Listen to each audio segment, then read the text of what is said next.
안녕하세요. 복선집입니다. 주영은 설 명절에도 쉴 틈이 없습니다. 변호사라는 직업이 때로는 타인의 고민을 떠안는 창구가 되기도 하죠. 어느새 친구가 무료 상담 창구처럼 느껴지는 현실은 이 직업이 지닌 무거운 이면을 보여줍니다. 드라마 서초동 7화는 명절을 앞두고 법률 문제만 생기면 연락하는 지인 때문에 골치 아픈 안주영의 모습으로 시작했습니다. 그리고 그 이야기는 한 사람의 가장 큰 위기와 함께 모두의 이야기로 번져나갔죠. 오늘은 7화와 8화에 걸쳐 위기 속에서 비로소 진짜 우리가 되어가는 어쏘 변호사들의 이야기를 자세히 들여다보겠습니다. 명절에도 마음 편히 쉬지 못하는 어쏘 5인방. 상기는 혼자 제사를 지내고 문정은 친척들의 끝없는 질문에 시달리며 희진은 부모님의 잔소리에 지쳐갑니다. 각자의 방식으로 명절을 보내지만 결국 사무실에 모이게 되는 이들. 집보다 사무실이 편한 이들의 현실은 많은 직장인들의 공감을 자아냅니다. 홍콩에서의 기억을 공유한 이후 주영과 희지의 사이는 미묘하게 달라졌습니다. 고등학교 친구들과의 술자리에서 우연히 다시 만난 두 사람. 주영은 희지를 소개해달라는 친구에게 소개팅 싫어한다며 단칼에 거절하죠. 희지에 대해 자신도 모르게 보호 본능을 드러낸 것입니다. 희지는 주영에게 오늘 모임에선 안 즐거워 보였는데 지금은 즐거워 보인다며 의미심장한 말을 건넵니다. 서로가 서로에게 어떤 존재인지 조금씩 자각해가는 두 사람. 하지만 그 순간 충격적인 사건이 벌어집니다. 희지의 새아버지 김명호가 사기 혐의로 구속된 것이죠. 희지는 망연자실한 상태에서 아버지를 찾아가지만 김명호는 딸의 면회를 거부하고 변호할 생각 말고 다시는 오지 말라며 선을 긋습니다. 아버지로부터의 단절, 딸로서의 고통, 변호사로서의 윤리 사이에서 갈등하는 희지. 결국 희지는 주영에게 이 사건을 부탁합니다. 형식적으로만 하고 내가 실질적으로 할게 라며 주영의 손을 빌리되 스스로 마주하겠다는 결심을 드러냅니다. 하지만 희지의 내면에는 내 옆에 있어달라는 간절한 신호가 있었을 것입니다. 그 신호에 서초동의 어쏘 어벤져스가 움직이기 시작합니다. 이건 더 이상 로펌의 공식적인 사건이 아니었습니다. 문정은 핵심 인물인 최 사장을 만나고 다른 이들은 세금 계산서와 피해자들의 증언을 파고드는 식으로 모두가 희지의 아픔을 자신의 일처럼 여기게 됩니다. 물론 그 과정이 순탄하지만은 않았습니다. 희지 아버님인데 너무 의뢰인 대하듯이 하는 거 아니냐며 감정적으로 다가서는 창원과 냉철함을 잃지 않으려는 주영 사이에 미묘한 갈등이 생기기도 했죠.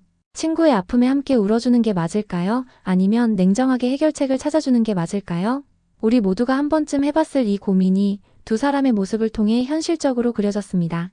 주영이 세금 계산서의 사업자 등록번호가 다르다는 결정적 단서를 찾아내면서 사건의 진실이 드러납니다. 진짜 범인은 투자를 함께했던 최 사장이었고 그녀가 다른 피해자들을 조종해 희지의 아빠에게 모든 죄를 뒤집어 씌우려 했던 것이죠. 주영의 활약으로 누명을 벗게 된 아버지와 함께 밥을 먹는 희지의 모습은 이틀간의 폭풍이 지나간 뒤 찾아온 너무나 소중한 평화였습니다. 이 에피소드의 핵심은 희지의 믿음이었습니다. 모든 정황 증거는 희지의 아빠를 범인으로 가리키고 있었습니다. 심지어 과거에 무슨 수를 써서라도 돈을 찾아오겠다고 절박하게 말했던 전력까지 있었죠. 객관적인 데이터만 놓고 본다면 변호사인 희지조차 아빠를 의심하는 것이 어쩌면 당연했을지도 모릅니다. 하지만 희지는 흔들리지 않았습니다. 이것은 단순히 가족이니까 무조건 믿는다는 맹목적인 믿음과는 다릅니다. 희지는 사기꾼일 가능성이라는 몇 가지 정황 증거보다 7살 때부터 자신을 키워준 아빠 김명호라는 한 인간에 대한 수십 년간의 데이터를 더 신뢰한 것입니다. 이것이 바로 이번 사건 해결의 가장 중요한 첫 단추였습니다. 희지의 그 단단한 믿음이 있었기에 주영을 비롯한 동료들도 모든 증인과 정황이 거짓일 수 있다는 대전제하에 사건을 재구성할 수 있었던 것입니다. 이 장면은 우리에게 질문을 던집니다. 과연 나는 내 가족을 얼만큼 알고 또 얼만큼 믿고 있는가? 희지의 믿음은 결국 사건의 진실을 밝히는 가장 강력한 동력이 되었습니다. 사건을 파헤친다는 명분 아래 주영과 희지는 거의 모든 시간을 함께합니다.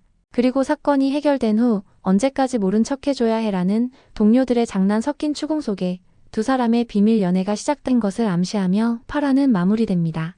주인공 커플이 사랑을 키워가는 동안 다른 변호사들도 각자의 자리에서 현실의 벽과 마주하며 성장하고 있었습니다. 특히 하상기의 변화가 인상 깊었습니다. 지난 화에서 자신의 비밀을 고백한 이후 누구보다도 적극적으로 수습생들과 어울리는 그의 모습을 볼 수가 있었는데요. 아마 상기는 수습생들의 모습에서 돈이 없어 가을 학기마다 휴학해야 했던, 누구에게도 속 시원히 물어보지 못하고 홀로 모든 것을 감당해야 했던 과거의 자신을 보고 있는지도 모릅니다. 그때의 자신에게는 길을 알려주고 실수를 다독여주며 이럴 땐 이렇게 하는 거야 라고 말해주는 선배가 없었겠죠.